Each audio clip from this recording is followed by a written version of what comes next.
All right, so we're discussing about the be-all, end-all test of flat Earth. So here's another idea. I'm gonna make another video later with some wire arcing, but so here's the idea. So we have three water level. We have a water level that's, let's say, from end to end is 3 miles.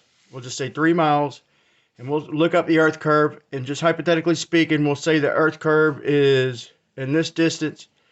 We'll say the Earth curve is 3 foot. Okay, so we'll say there's 3 foot of arc right here. So the arc from the water's at the top of the level. So that little arc right there, it's not a degree, so degrees won't matter, but it's about 3 foot right here from there to there.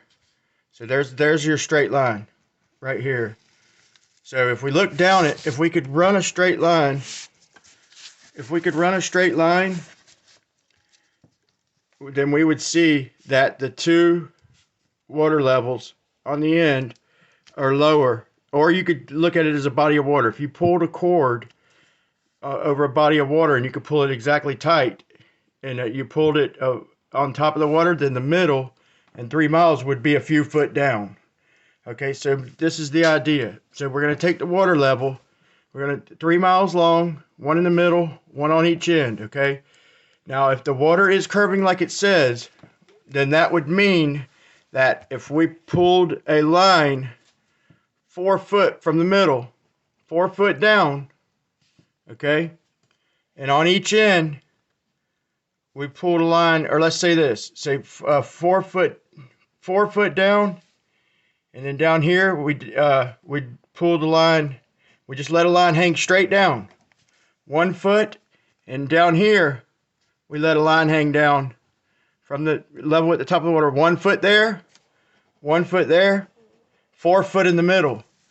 Okay, then we would be matching once again our straight line. So we pull the water levels, we run the water levels and level with the top of the water in the middle, whatever the Earth curve. If the Earth curve says 3 foot, then we just add 1 foot. So we pull 1 foot from the ends, and then we add the 3 foot of Earth curve in the middle. So to get our tangent, we have to pull 4 foot, 1 foot, and 1 foot to get a tangent.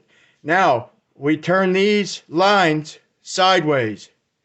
We turn them sideways. So if you're looking at it orthographically, you pull the 4 foot line facing you, facing the camera, facing the viewer. And then we pull these two 1 foot lines facing the viewer. We pull the 1 foot straight. Out here we pull 1 foot straight. We got the string lines cut. They're hanging down 1 foot. We pull them 90 degrees facing us. And this string line, we hang down 4 foot. We pull that string line toward us. We have all the string lines facing toward us. Okay, if these string lines line up, the Earth is a globe. The Earth is a globe. If the string lines do not line up, we can't say for sure it's flat, but we could say it is not the Earth curve they gave us, depending on how off it is. But this is a start to hopefully something good. We'll come up and find out once and for all, what do we live on? I reserve a piece of me that says, it could be a globe. I doubt it, based on a lot of logic, but the globe model is a good model, so I'll keep consideration for it.